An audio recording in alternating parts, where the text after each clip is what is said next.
Good morning. Isang magandang umaga, magandang araw sa ating lahat, sa ating mga Kalingap viewers, Kalingap subscribers. Shout out po. Yan. Kumusta po kayo mga minamahal naming viewers? Yan, palakpakan po muna natin sila, yung mga nanonood, no, nag-share sa ating mga video. Maraming maraming salamat sa inyo. Siyempre po, good morning din no, kay Kuya Bal, kay Ate Idna, kay Kalingap Rab. Naway ligtas tayong lahat sa buong maghapong ito. So ito po mga kalingap, mga kapatid, ngayong umaga, pag-usapan natin itong mainit ngayon no, sa kalingap. Palakpakan po muna natin si Daddy Donut. Siguro naman napanood niyo na sa ibang mga reactor no, na kung saan si Daddy Donut po ang laman ngayon ng usap-usapan.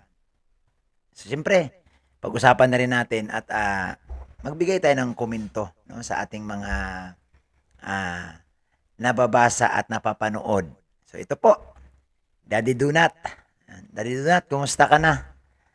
Kumusta ka na, Daddy? Ha? Balitang balita ko, magtatayo ka daw ng grupo.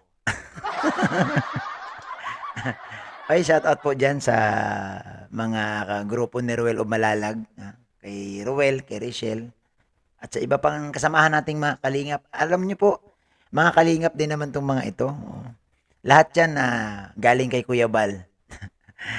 Kaya nagtataka nga lamang ako at ngayon ang dami kong nababasa, no? Especially doon sa mga comment section na magbubuo na raw ng grupo si Daddy Donut at si Ruel Umalalag. At si Daddy Donut daw ang spokesperson. Totoo ba yan, Daddy Donut? Sana, napanood to ni Daddy Donut, nabubulol ako. Ba't ba pag ang pinag-usapan natin sobrang sikat, nabubulol ako? Ito nga to mga kalingap, no? Sa ngayon, ang dami pong nagpapahayag, ang dami pong bumabatikos or nagbibigay ng paalala kay Daddy Donut at pumupuna na rin, no? Hindi na natin babanggitin kasi baka maano rin tayo. Pero nandito tayo sa social media. Siyempre, kung gusto mong punahin or gusto mong magsalita, malaya naman po tayo. Wala man pong bawal. Wala, nasa inyo na lang po yun. No? Pero siyempre, malaya tayo magsasalita. Alam niyo po mga kalingap, mga kapatid, ako personal, nakaharap ko itong si Daddy Donut twice. Ay, hindi, tatlo na pala. No? 3 times na kami nagharap nito. Una, yung nag-vlog kami ni Engineer Agol sa bahay nila ni Rachel. Pangalawa, nagkita kami nito sa Pilar. At pangatlo, pumunta ito sa Lingap Center noong yung reunion ng Batch 1. So doon po sa aking pagkakilala kay Daddy Donut, maayos siya kausap, magiliw, maasikaso sa bisita, at wala naman wala naman ako nakitang mukhang kakaiba. Oo. At mas higit ko siya nakilala nung doon sa Pilar kasi magkasama kami sa isang tulugan. Si Daddy Donut po parang ano siya no? Ay pasensya po sa iba baka sabihin, ay nag-aabogado ka na naman kay Daddy Donut. Hindi po. Siyempre opinion ko, ipinapaano ko din kasi nakikita ko sila si Daddy Donut at si Kuya Bal madalas nag-uusap. Kumbaga nagbibigay si Kuya Bal ng advice kay Daddy Donut kasi nga bilang isang baguhan. Yun ang nakikita ko at maayos din naman si Daddy Donut sumagot. Oo. Siyempre ako kung ano lang, baka sabihin nyo, bias ka Bobby TV. Hindi po. Hindi po tayo. Ah, abangan nyo sa dulo kung ano ang sasabihin ko kay Daddy Donut. Basta po, siyempre, reactor tayo. Kailangan natin magbigay ng opinion. So ito na mga kapatid, mga kalingap. Si Daddy Donut po, sa mga hindi nakakaalam, siya po ay kapatid ni Tatay Rizan na kung saan, pamangkin niya si Rachel. No? Pamangkin niya si Rachel. At sa ngayon nga, itong si Daddy Donut, ang dami ring buwabatikos dahil nga doon sa mga salita na binitawan niya na hindi nagustuhan ng ating mga kasamahang reaktor. No? Ito, papakita ko po sa inyo, isa sa mga bigyan natin ng pansin, itong live, no? Sa live ni Caprondi, may sinabi kasi siya. At ito yung karamihan sa mga medyo hindi nila nagustuhan. No? Ito po, panoorin natin. Yan. Live ito ni Kapronde, no? Doon kung saan nagpapasalamat si Kapronde dahil siya po'y umabot na ng 100 dahil sa tulong ni Roy Lumalalag. Ito po, pakinggan natin. Congratulations po talaga kay Ka-Promdi, kay Kuya Brooks. Ay, grabe. Nagpapasalamat talaga kay Opo. Daddy Donut. At ang Ako may napansin na kay Kapronde, no? Sumisip-sip si Kapronde, oh. Tsaka pag nag 100,000 subscribers ka pala, ngiting tagumpay si Kapronde, oh. Yan, oh. Oy, shout out kay Kapronde. Kaibigan natin yan. Shout out kay Kapronde. Suportahan natin ang kanyang YouTube channel. 100 ka na, boy. Ano, hanggang ngiti na lang tayo niyan. Nung magkasama tayo ni Kuya Bal sa lakaran, may pinapangako ka eh. Hindi ko lang alam. Hanggang ngiti na lang ba tayo? Ang ganda ng ngiti mo rito, oh. Ngiting tagumpay. Siyempre naman, kahit sino namang mag-100, ano yan happy to the max yan Iba ang pakiramdam. Oo, iba ang pakiramdam. So ito po, tuloy natin. promise po talaga namin, napag-usapan na po namin ni Roel, ni Dodong Roel, na patatatagin po namin ang itong samahan na ito. Kasama ba ako dyan? Oh, tika lang. Sabi dito ni Kapronde, ni Kapronde? Ano ba yan? Kapronde tuloy.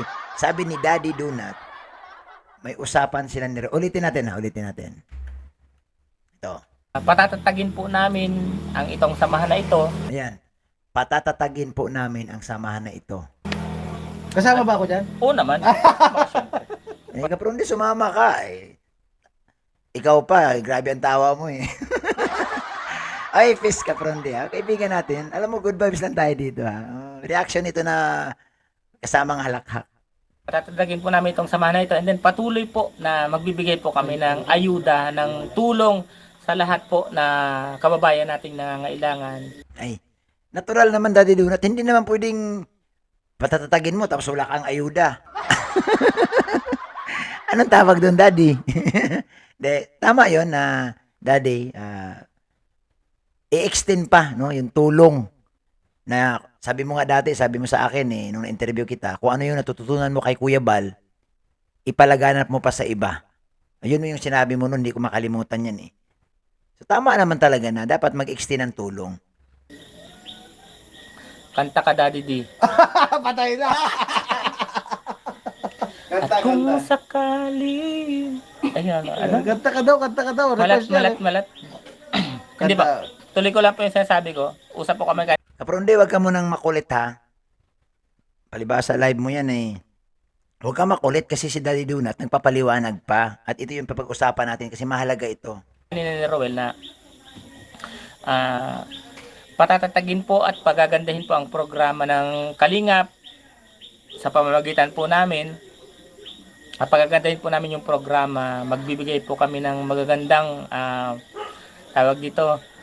Ano? Nanonood po kayo, di ba?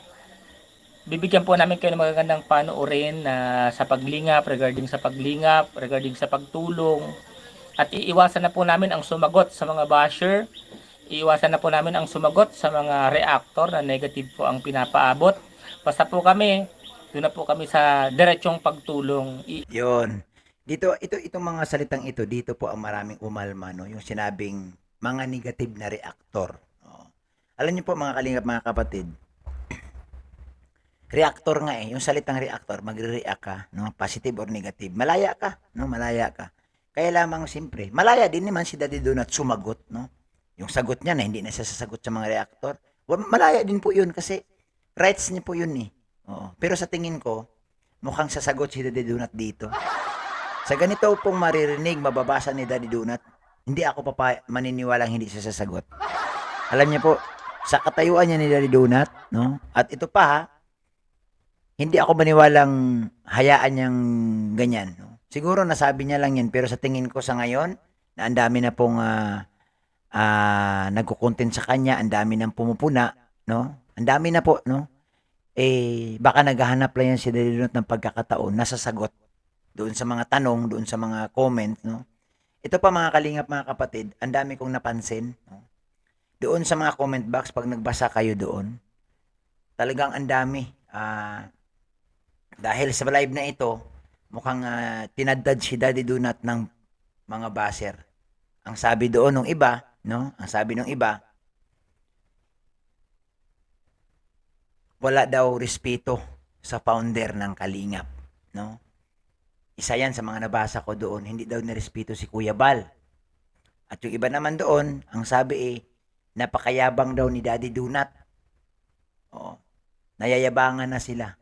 At may mga comments pa doon na, nasaan ka ba, Daddy? Noong panahon na si Rachel nakatira sa tumutulong bubong. O ngayon ka lang daw, Daddy Donut, lumitaw. Ayan. Yan ang mga tanong, Daddy Donut, na siguro pwede mo ring sagutin. No? Ipaliwanag mo sa kanila. Saan ka nga ba? Noong panahon na ang bahay ni Rachel sira. Ikaw ba talaga ang spokesperson? Oo. So ito po yung mga bagay, mga kalingap, no? Kailangan siguro dito linawin din ni Daddy Donut, no? Ano ba? Tama ba yung pagkaintindi ng mga reactor? Tama ba yung pagkaintindi ng ibang mga viewers? Tama ba yung kanilang mga comments diyan? Pwede din po yan sagutin ni Daddy Donut, no? Nasa kanya po yan. Kasi ang gusto kong malaman talaga kay Daddy Donut, itong mga comments, Daddy, na magtatayo ka daw ng grupo at wala ka daw respeto sa founder. Pero alam niyo po, mga kalingap, mga kapatid, ako sa nakikita ko kay Daddy Donut, mukhang nandoon yung respeto kay Kuya Bal. Kasi every time nakikita siya sila ni Kuya Bal, lalo doon sa Lingap Center, hindi ko lang kasi maipakita dito sa video Nag-uusap silang dalawa ni Daddy Donut at ang pinag-usapan nila about sa palago ng channel. No, nagbibigay si Kuya Bal ng mga advice, lalo din sa Pilar, ganun din. Kaya, mukhang may respeto pa naman, no? At wala naman akong narinig kay Daddy Donut na may mga binitawang siyang salita laban kay Kuya Bal. No, wala din po. Oo, wala. Kaya, abangan na lang natin, no, mga viewers. Abangan na po natin, no. Lagi kong sinasabi, tayo po yung nasa malayang bansa, no. Malaya kang mag-comment, malaya kang gumawa ng reaction. Nasa sayo na po yan, no. Nakakay Donut na rin po kung siya po yung sasagot o hindi. So, comment kayo dyan, mga kalingap, sa baba, no. Comment kayo dyan. Ano po ba ang inyong pananaw? Ano po ang inyong opinion? Ano po ang basa ninyo dito sa mga galaw, sa mga pahayag ni Daddy Donut? Ang dami po kasing hindi nagustuhan yung kanyang pananalita. No? Marami. Lalo na po nung sinabi niyang aayusin, patatatagin, palalakasin. No? So parang para bang ang pakiramdam ng iba, hindi ayos, hindi matatag ang kalingap. Yun yung medyo medyo nag-react ang mga viewers, lalo na po yung mga solid ng kalingap, especially mga reactor. Parang hindi nila nagustuhan. Pero po doon sa ibang ginawa ni Daddy Donut, lalo na nung nagpasalamat siya kay Kalingap Rab, kay Kuya Bal, maraming pumalakpak doon, no? Maraming pumalakpak, kagaya nito, yan. Mas mahigit pa diyan. Oo. Mas mahigit pa diyan. Pero bago tayo magtapos, gusto ko ring kumustahin si Kuya Brooks, Busy si Kuya Brooks sa pagbabasa sa cellphone. Shout out Kuya Brooks, kumusta ka na? Kuya Brooks, mukhang bumabata ka pag nandyan sa kay Rachel, Mukhang good vibes Kuya Brooks. Mukhang si Kuya Brooks bumabata, pumaputi. Si Kuya Brooks, So yan po, mga kalingap, mga kapatid. Comment kayo sa baba, pag-usapan natin at abangan ninyo yung iba ko pang reaction about kay Daddy Donut. No? Siyempre, kung ano ang mainit ngayon, doon tayo. No? Alangan man lang, doon ka sa malamig. Doon ka sa mainit na issue. No? At pag-uusapan natin yan dito sa aking YouTube channel. Maraming salamat sa lahat. Yan, salamat kay Kuya Bal, yan, kay Kalinga Prab, kay Ate Edna. At huwag pong kalimutan mag-subscribe sa aking YouTube channel, Bobby TV 143, sa mga hindi pa po nakayakap. At pakisubscribe din po, yung channel ni Lin TV 143 nandyan po sa inyong harapan. Maraming salamat at isang mapagpalang araw sa atin.